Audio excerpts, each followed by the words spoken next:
Bump? You mean like fight? Nah, man, you must have fell and bumped your head.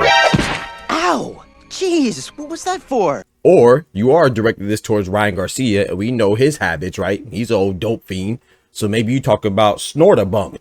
Cocaine is a hell of a drug. I'm just saying, there's no way you talk about bump like fight. I mean, Adrien Broner, come on now, man. Go sit your behind down somewhere. You know, we heard that you was robbing NBA players. Don't tell me you trying to target boxing fans next to rob us too. Nah, but all jokes aside, man, I don't think the fight should happen. I think Adrien Broner is not really fit to fight right now in his current capacity. However, I'm going to tell you why it's not that bad of an idea. If I tell you I'm good, probably you will say I'm boasting. But if I tell you I'm no good, you know one line. Yo, what's good, Boxing Talk family? It's your boy, Dr. Boxing Talk, back for the YouTube video banger, man. Yes, sir. Yes, ma'am. I know what time it is. The doctor's in the house, man. So check this out. As you can see, Adrien Broner has called out the losers from Friday's fight, you know, Friday's fights, plural, excuse me. And the fights weren't good at all, you know what I'm saying? But the losers were Carlos Ramirez, he lost to Devin Haney. Yeah. Ryan Garcia, he lost to Rolly Romero. Yeah. And Arnold Barboza, he lost to Teofimo Lopez, right? Yeah.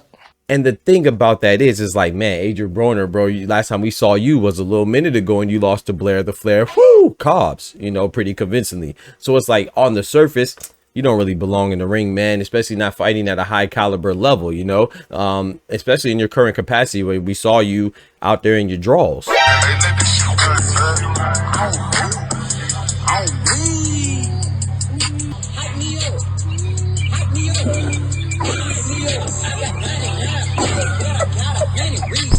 Yeah. That doesn't look good, brother. But at the same time, then I sat back and thought about it. I was like, hold on, you know, because I initially saw this when he dropped it. I was like, bro, I'm not gonna make a video about it because I just think he's talking. But then I went to thinking, hold on, man, you know, what do all of the losers and the winners too, essentially from Friday and Saturday, right, as far as the headliners go, what do they all have in common? They all have in common that all of their performances were trash. Know your fucking place, trash. It's just that some people won the trash and some people lost the trash. Carlos Ramirez, he looked like he couldn't move at all to try to cut off the ring. You know, him being a former Olympian and a former unified champion and having a Hall of Fame coach of the year in Robert Garcia in his corner. It's like, bro, you can't cut off the ring. Don't get me wrong. Devin Haney was definitely on his Lance Armstrong bike now. He was on that bicycle.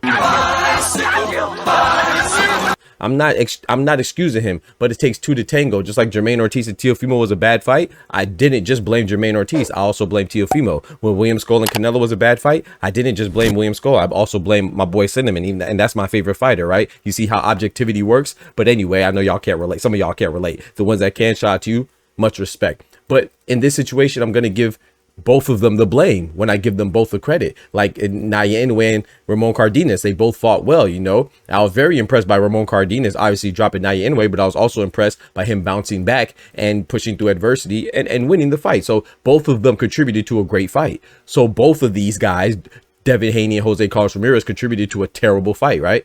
And Carlos Ramirez did not look good. Now let's move on to Barboza. I thought Barboza was going to have a better chance at beating Teofimo than that. Even though I picked Teofimo to win, I was rooting for Barboza because I thought at the very least he was going to put forth the effort and fight with urgency. But he did not. He didn't have any energy. He looked like he didn't even really want to be there, or maybe he lacked confidence in himself. I don't know. Maybe he just had an overwhelming feeling of doubt in the moment. But he looked terrible as well. And then Ryan Garcia, after he got knocked down, I'll say after the third round, he started throwing some hooks. But then after that, it's like he snapped back to reality and realized, hey, man, he's touchable.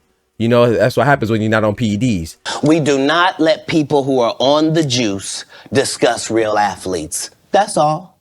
Because there's such thing called roid rage, right? It makes you feel invincible. And in addition to make you physically stronger and having other attributes that aren't characteristics of your natural self. So he didn't have the psychological effects or the physical effects of the PEDs.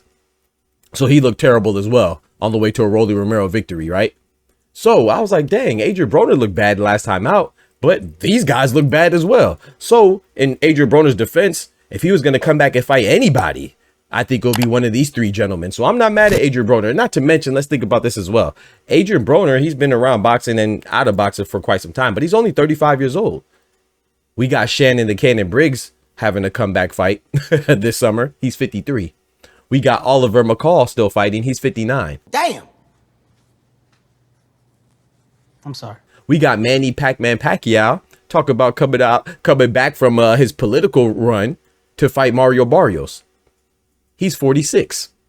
So, you know, Adrien Broner's significantly younger than them. So I really believe that if Adrien Broner dedicates himself and is motivated to fight, he could get in shape more quickly and more effectively and more efficiently than the aforementioned gentleman, you know what I'm saying, including the legend Pacquiao, you know. So those are things that kind of go in his favor, you know. And like I said, more importantly, the guys that he called out, none of them look good at all. So if he does want to fight them and he's motivated, I'm not saying he's going to win. In fact, I'm saying he'll probably lose. Yeah, I'm going to say he'll lose. But Adrien Broner, if he could come back and he's motivated, then I'll be interested in the fight. So, hey, man, you got somebody that'll tune in. So I support you, bro, as long as you can actually convince us that you're seriously taking the fight seriously. You know what I'm saying? So if you can show that you're really adamant about wanting to fight, and then you also show that same energy and fervor in training and being motivated and dedicated to the sport, then why not see Adrien Broner versus Ryan Garcia? Why not see Adrien Broner versus Jose Carlos Ramirez? Why not see Adrien Broner versus Arnold Barboza? I mean, if they come up with the same energy as they came with the fight that we just saw this weekend, I mean, it's not like Adrien Broner gonna get knocked out. What Bob Arum say? Barboza didn't look like he could break an egg.